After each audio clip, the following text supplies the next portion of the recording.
அகமதாபாத் விமான விபத்து தொடர்பான அறிக்கை விமானிகளை குற்றம் சாட்டும் வகையில் பாரபட்சமாக இருப்பதாக கூறி அதனை ஏற்க முடியாது என்று இந்திய விமானிகள் சங்கத்தினர் தெரிவித்துள்ளனர். 260 பேர் உயிரிழந்த அகமதாபாத் விமான விபத்து தொடர்பாக முதற்கட்ட விசாரணை அறிக்கையை விமான விபத்து புலனாய்வு பிரிவு தாக்கல் செய்தது. இதில் விமானிகள் அறையில் எரிபொருளை கட்டுப்படுத்தும் சுவிட்சுகள் கட் ஆஃப் நிலைக்கு நகர்ந்தது கண்டறியப்பட்டிருப்பதாக தெரிவிக்கப்பட்டுள்ளது. மேலும் விமானம் புறப்பட்ட சில நொடிகளில் எரிபொருள் செல்லும் வால்வு திடீரென ஆஃப் ஆனது குறித்தும் விமானிகளின் உரையாடல் மூலம் உறுதி செய்யப்பட்டிருப்பதாகவும் குறிப்பிடப்பட்டுள்ளது. இந்நிலையில் இந்த அறிக்கையை ஏற்க முடியாது என்று இந்திய விமானிகள் சங்கம் தெரிவித்துள்ளது. இது தொடர்பான விசாரணை வெளிப்படையாக இல்லை என்று மறைமுகமாக நடப்பதாகவும் இதனால் விசாரணையின் மீது நம்பிக்கை உருவாக்கவில்லை என்றும் தெரிவிக்கப்பட்டுள்ளது. மேலும் அனுபவம் வாய்ந்த விமானிகளிடம் எந்த விசாரணையும் நடைபெறவில்லை என்றும் அந்த சங்கம் தெரிவித்துள்ளது. எரிபொருள் செல்லும் வால்வு ஆஃப் ஆனது இயந்திரக்கோளாறாகவும் இருக்க வாய்ப்பிருப்பதாகவும் தெரிவிக்கப்பட்டுள்ளது. விசாரணையின் நொடியே பாரபட்சமாக இருப்பதாகவும் விமானிகளின் தவறுதான் விபத்துக்கு காரணம் என்பது போல அறிக்கை இருப்பதாகவும் தெரிவித்து இந்த அனுமானங்களை நிராகரிப்பதாகவும் அந்த சங்கம் தெரிவித்துள்ளது. தங்கள் சங்கத்தை பார்வையாளர்களாக வைத்து விபத்து குறித்து நேர்மையான விசாரணை மேற்கொள்ள வேண்டும் என்றும் இந்திய விமானிகள் சங்கம் வலியுறுத்தியுள்ளது.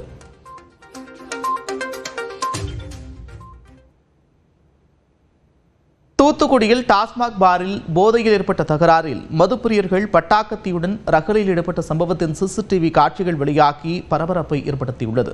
தூத்துக்குடி சுப்பையாபுரம் 2வது தெருவில் உள்ள டாஸ்மாக் மதுபான பாரில் மது அருந்திக் கொண்டிருந்த சிலருக்கு திடீரென வாக்குவாதம் ஏற்பட்டதாக கூறப்படுகிறது. இதில் மதுபோதை ஆசாமி ஒருவர் தான் மறைத்து வைத்திருந்த பட்டாக்கத்தியை வெளியில் எடுத்து ரகளையில் ஈடுபட்டார். டாஸ்மாக் பாரில் இருந்த அனைவரும் அலறியடித்து ஓட்டம் பிடித்த நிலையில் டாஸ்மாக் ஊழியர்களும் கடையை மூடிவிட்டு புறப்பட்டனர். இது தொடர்பாக அளிக்கப்பட்ட புகாரில் கடையில் பொருத்தப்பட்டிருந்த சிசிடிவி காட்சிகளை கைப்பற்றி போலீசார் விசாரித்து வருகின்றனர்.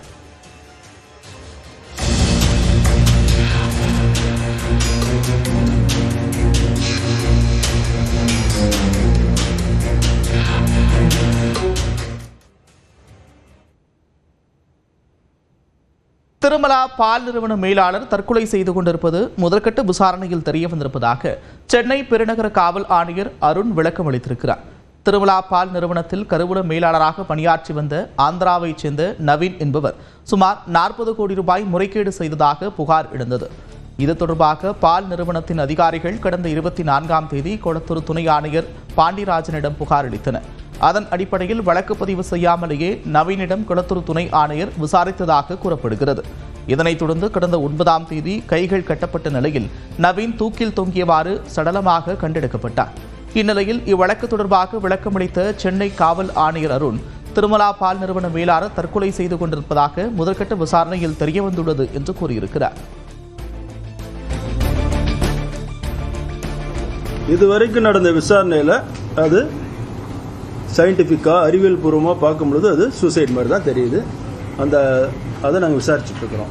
அதான் சொல்கிறேன், அதாவது சீன் ஆஃப் கிரைமை பார்க்கும் பொழுது அதே மாதிரி ஃபாரன்சிக் எக்ஸ்பர்ட் டாக்டர்ஸ்லாம் கேட்கும்பொழுது இது ஒரு கிளாசிக்கல் கேஸ் ஆஃப் சூசைடு தான். இது மாத்திரம் இல்லை, நிறைய இடத்துல இந்த மாதிரி நடக்கும். ஏன்னா சூசைட் பண்ணும் பொழுது அவங்களாவே தப்பிக்க முயற்சி பண்ண நிறைய விக்டிம்ஸ் பின்னாடி கட்டிக்குவாங்க. கிளாசிக்கல் வே ஆஃப் சூசைடு தான். த வே யூ டைட் தி நாட்டுமாங்களே, அந்த பின்னாடி கயிறு கட்டின மெத்தடு, அது இருக்கிற அது லூஸா இருக்கிறதெல்லாம் வச்சு பார்க்கும்பொழுது சூசைட் பண்ணுறது. நீங்க கேட்ட சேருக்கு பார்த்தீங்கன்னா அந்த இடத்துல ஒரு சிமெண்ட் இருக்குது, சிமெண்ட் பேக்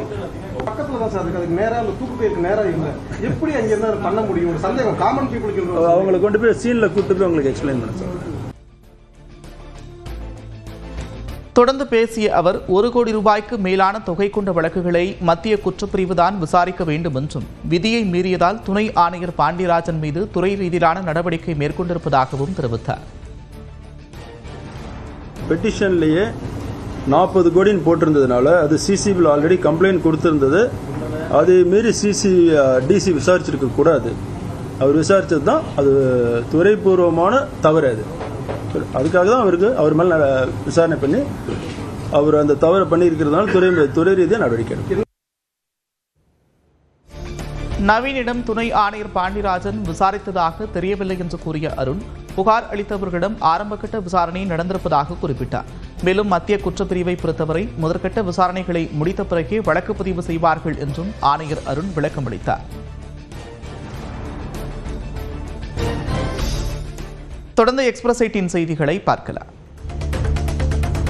பழனி முருகன் கோவில் ரோப்கார் சேவை வருடாந்திர பராமரிப்பு பணி காரணமாக வரக்கூடிய 15ஆம் தேதி முதல் 1 மாத காலத்திற்கு நிறுத்தப்படுவதாக திருக்கோவில் நிர்வாகம் அறிவித்துள்ளது.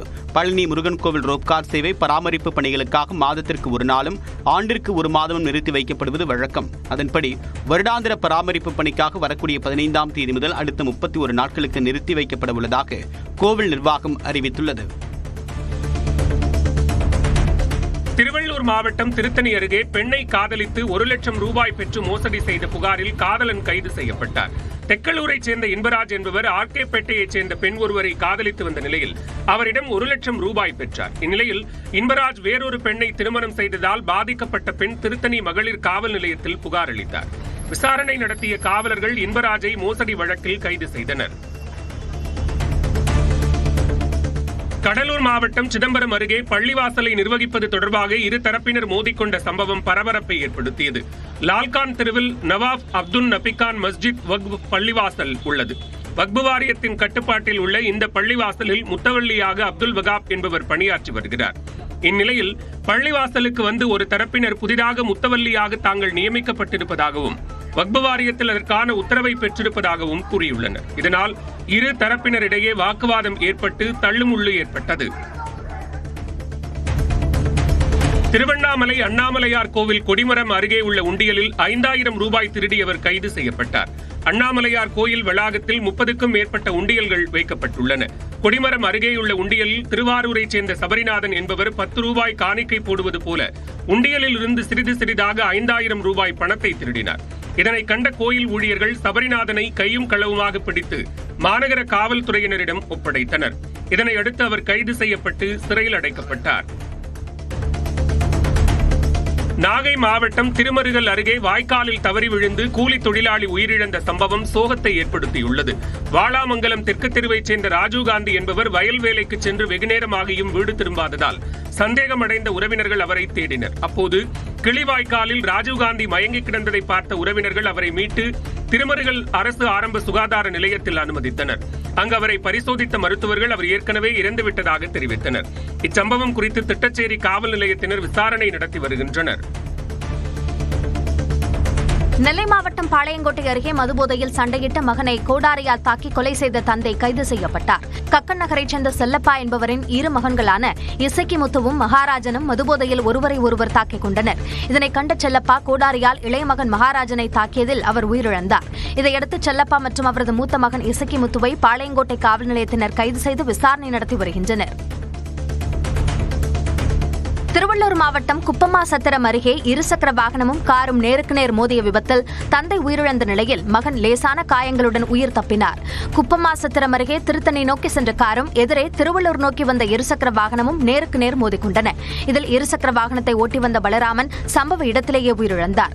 இருசக்கர வாகனத்தில் உடன் சென்ற அவரது மகனான மோகனகிருஷ்ணன் லேசான காயங்களுடன் திருவள்ளூர் அரசு மருத்துவமனையில் அனுமதிக்கப்பட்டு சிகிச்சை பெற்று வருகிறார். தமிழ்நாடு முழுவதும் இன்று நடைபெற்ற டிஎன்பிஎஸ்சி குரூப் 4 தேர்வு எளிதாக இருந்ததாக தேர்வர்கள் தெரிவித்துள்ளனர். தமிழ்நாடு அரசால் காலியாக உள்ள கிராம நிர்வாக அலுவலர், இளநிலை உதவியாளர் உட்பட 3935 காலி பணியிடங்களுக்கான தேர்வு அறிவிப்பு கடந்த ஏப்ரல் மாதம் வெளியானது. 10ஆம் வகுப்பு தேர்ச்சியை தகுதியாக கொண்டு இந்த தேர்வை எழுத மாநிலம் முழுவதும் 13,83,000 பேர் விண்ணப்பித்திருந்தனர். மொத்தம் 38 மாவட்டங்களில் 4,922 தேர்வு மையங்கள் அமைக்கப்பட்டிருந்த நிலையில் சென்னையில் மட்டும் 94,848 பேர் விண்ணப்பித்திருந்தனர். இந்நிலையில் மாநிலம் முழுவதும் உள்ள தேர்வு மையங்களில் தேர்வர்கள் தேர்வை எழுதினர். சென்னை, நாகை, திருவாரூர், திண்டுக்கல் உள்ளிட்ட பகுதிகளில் தாமதமாக வந்த தேர்வர்கள் தேர்வெழுத அனுமதிக்கப்படவில்லை. 3 மணி நேரம் நடந்த தேர்வு எளிதாக இருந்ததாக தேர்வர்கள் தெரிவித்துள்ளனர். தமிழ் ரொம்ப ஈஸியாக இருந்தது. ஃபுல்லாக ஹிஸ்ட்ரியிலேயும் நிறையா வந்தது.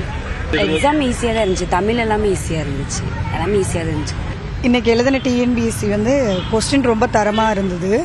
தமிழ் வினாக்கள் பொறுத்த வரைக்கும் ரொம்ப அருமையாகவே இருந்தது. எல்லாருமே எழுதக்கூடிய வகையில் இருந்தது. ஜிகேயும் கூட பரவாயில்லைங்க சார். தொடர்ந்து 1 நிமிட செய்திகளை பார்க்கலாம்.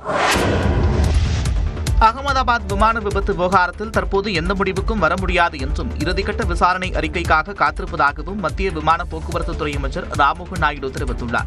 அகமதாபாத்தில் விபத்துக்குள்ளான ஏர் இந்தியா விமானத்தின் எஞ்சின்களுக்கு எரிபொருள் விநியோகம் தடைபட்டதே விபத்துக்கு காரணம் என்று விமான விபத்து புலனாய்வு அமைப்பு தனது முதல்கட்ட அறிக்கையில் தெரிவித்திருந்தது. இந்நிலையில் விசாகப்பட்டினத்தில்